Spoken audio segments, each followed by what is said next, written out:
O silêncio da madrugada era interrompido apenas pelo brilho frio da tela do celular. Ele sabia que não deveria estar ali. Um simples deslizar de dedos e o acesso ao mundo da tentação estava aberto diante dele. Seu coração acelerava, não apenas pela excitação, mas pelo peso esmagador da consciência. A batalha havia começado mais uma vez. Não era a primeira vez que lutava contra esse impulso. Na verdade, essa guerra parecia interminável. Ele tentava se convencer de que poderia parar a qualquer momento, mas de alguma forma, sempre se via ali novamente, prisioneiro de um ciclo que o deixava vazio e envergonhado. Por que é tão difícil? Pensava. Ele amava a Deus, queria viver de acordo com sua vontade, mas dentro dele havia um conflito incontrolável. Essa não era apenas uma questão de disciplina ou força de vontade. Algo maior estava em jogo. Era uma guerra invisível, travada no mais profundo da alma. Enquanto o mundo gritava que esses desejos eram naturais e deviam ser celebrados, ele sentia que havia algo errado. Havia um chamado dentro dele, uma voz insistente que dizia: "Você foi criado para algo maior." Por que os escolhidos lutam contra esse desejo que tantos consideram inofensivo? O que os leva a resistir, mesmo quando ninguém está olhando? A resposta para essa batalha secreta começa em um princípio fundamental: o chamado à santidade. O que significa ser separado? Essa é uma pergunta que muitos evitam responder, porque a resposta exige algo que nem todos estão dispostos a entregar: renúncia. Desde os primórdios, Deus chamou seu povo para viver de forma diferente. Esse chamado não é apenas uma sugestão ou um ideal elevado, mas uma ordem direta: sede santos, porque eu sou santo. 1 Pedro 1,16. Mas o que realmente significa ser santo? Muitos pensam que santidade é sinônimo de perfeição inatingível. Mas a verdade é que santidade é uma direção, não um destino imediato. Ser santo significa ser separado para um propósito maior. É como um navio navegando em direção a um porto específico. Ele pode ser desviado por ventos e tempestades, mas sempre precisa corrigir seu curso. Os escolhidos compreendem que foram chamados para viver de uma forma diferente, não por superioridade, mas por missão. A Bíblia nos apresenta um exemplo poderoso disso na história de José. Ele era um jovem, como qualquer outro, sujeito às mesmas tentações. No entanto, quando confrontado pela esposa de Potifar, ele fez algo que muitos não têm coragem de fazer: fugiu. Como poderia eu cometer este grande mal e pecar contra Deus? Gênesis 39, 9. José compreendia algo fundamental. A santidade não é apenas sobre o que evitamos, mas sobre quem escolhemos honrar. Ele não rejeitou a tentação apenas por medo de consequências, mas porque reconhecia que havia algo maior em jogo: seu relacionamento com Deus. O chamado à santidade não é sobre seguir regras vazias, mas sobre escolher um caminho que leva à verdadeira liberdade. Para os escolhidos, essa escolha não é uma opção, mas uma identidade. No entanto, a batalha não termina aqui. A santidade não significa a ausência de tentações. Pelo contrário, muitas vezes significa enfrentá-las de maneira ainda mais intensa. E é aqui que surge um grande perigo: a luxúria, uma armadilha que não apenas captura a mente, mas pode abrir portas para uma sucessão de pecados ainda maiores. A luxúria nunca chega sozinha. Ela se disfarça de desejo inofensivo, mas quando se instala no coração, desencadeia uma reação em cadeia, levando a pecados ainda mais destrutivos. O que começa com um olhar inocente pode terminar em consequências irreversíveis. A Bíblia nos alerta claramente sobre essa progressão em Tiago 1:14-15. Cada um é tentado pelo próprio desejo, sendo por este arrastado e seduzido. Então o desejo, tendo concebido, dá à luz o pecado, e o pecado, uma vez consumado, gera a morte. O rei Davi experimentou essa realidade de maneira dolorosa.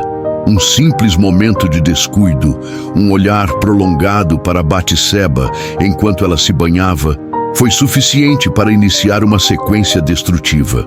O desejo se transformou em ação. A ação exigiu mentiras, e as mentiras culminaram no assassinato de Urias, o marido de Batseba. Tudo isso começou com um único olhar. Isso nos ensina uma verdade dura. Não controlamos as consequências do pecado, apenas a decisão de evitar o primeiro passo. Os escolhidos sabem que a luxúria não sacia, ela escraviza. Como a água salgada do mar, quanto mais se consome, mais sede se tem. Esse ciclo vicioso não é apenas um problema comportamental, mas uma guerra espiritual. Paulo nos adverte sobre isso em Romanos 6,16. Vocês não sabem que, quando se oferecem a alguém para lhe obedecer como escravos, tornam-se escravos daquele a quem obedecem? A luxúria promete prazer, mas entrega cativeiro. Ela corrói a mente, distorce os relacionamentos e, acima de tudo, afasta o coração de Deus. Mas como escapar dessa armadilha?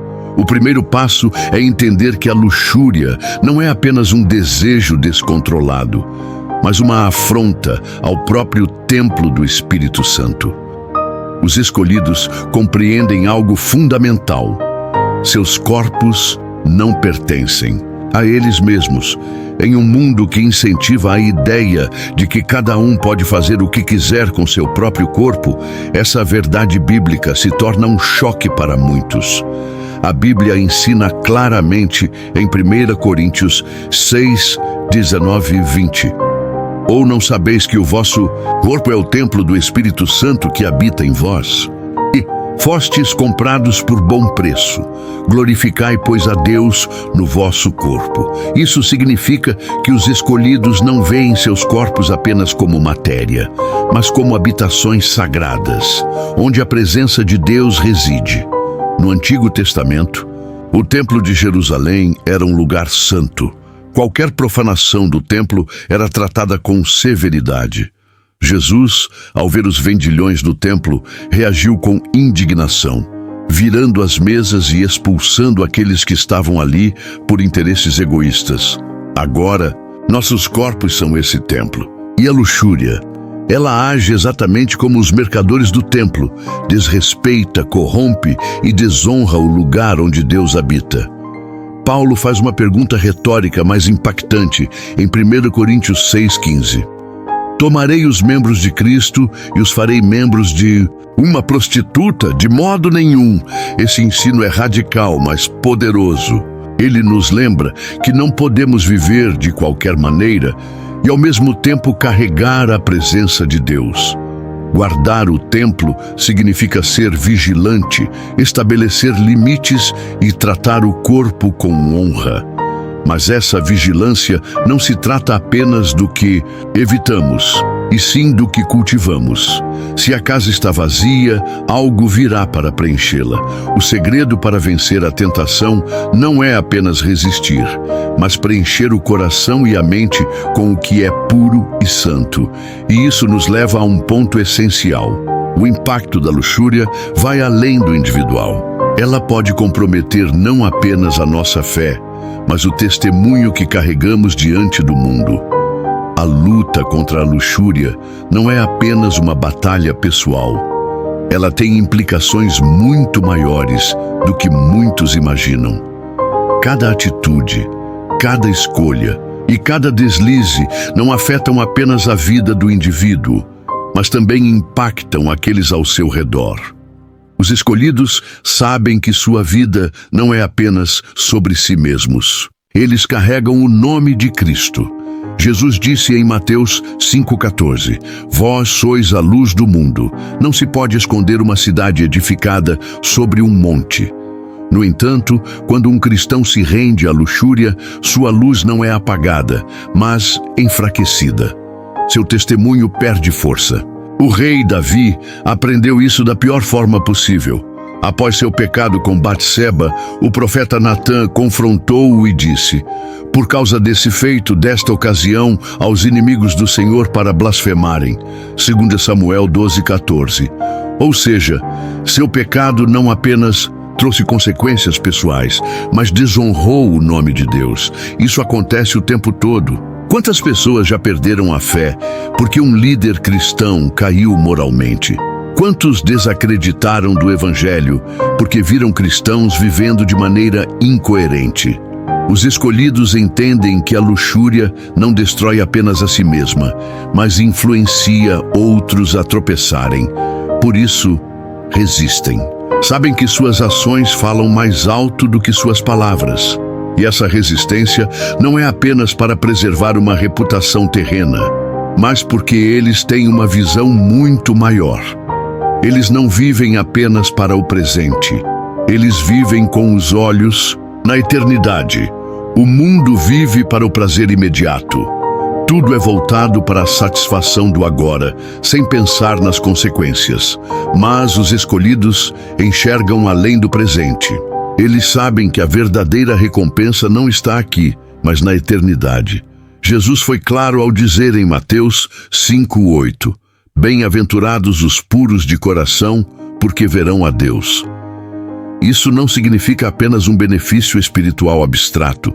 Significa proximidade real com Deus, tanto nesta vida quanto na próxima. A impureza, por outro lado, cria um distanciamento. É como se um nevoeiro denso obscurecesse a visão espiritual. Os escolhidos entendem que, ao manterem seus corações puros, estão cultivando um relacionamento mais profundo com Deus. A Bíblia nos dá um exemplo poderoso: Moisés. Ele tinha tudo o que poderia desejar no Egito: riqueza, status, poder. Mas escolheu algo diferente. Preferiu ser maltratado com o povo de Deus a desfrutar os prazeres do pecado por um pouco de tempo. Hebreus 11:25-26. Essa escolha parece irracional para o mundo, mas Moisés enxergava a recompensa eterna. Ele sabia que aquilo que parecia prazeroso no momento não se comparava à glória futura. Paulo reforça esse conceito ao comparar a caminhada cristã a uma corrida. Todo atleta em tudo se domina. Eles o fazem para alcançar uma coroa corruptível. Nós, porém, uma incorruptível. 1 Coríntios 9:25. A luta pela pureza não é em vão. Há uma recompensa eterna aguardando aqueles que perseveram. Mas essa recompensa não se resume apenas ao futuro. Ela já começa a ser experimentada aqui. Uma vida livre da escravidão da luxúria traz paz, clareza e um coração alinhado com a vontade de Deus. Por isso, os escolhidos resistem. Não porque são mais fortes, mas porque sabem que há algo muito maior os esperando. Mas a pergunta permanece: como vencer essa batalha de forma prática? Como evitar cair nessa armadilha? Saber que a luxúria é uma armadilha é o primeiro passo. Mas como vencê-la na prática? Os escolhidos não confiam apenas em força de vontade. Eles seguem princípios bíblicos claros para resistir e superar essa batalha. Fugir da tentação. A primeira estratégia é simples, mas poderosa: não negociar com o pecado. José nos dá o exemplo perfeito. Quando a esposa de Potifar tentou seduzi-lo, ele não tentou resistir ou argumentar. Ele fugiu. José, porém, fugiu e saiu para fora. Gênesis 39:12.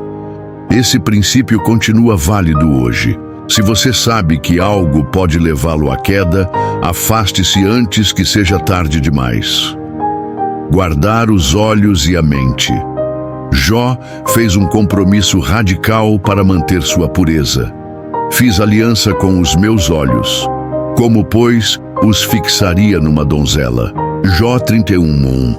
O que vemos afeta diretamente nossos pensamentos. Os escolhidos estabelecem limites no que assistem, no que consomem e em como interagem com o mundo digital. Preencher o coração com a palavra de Deus.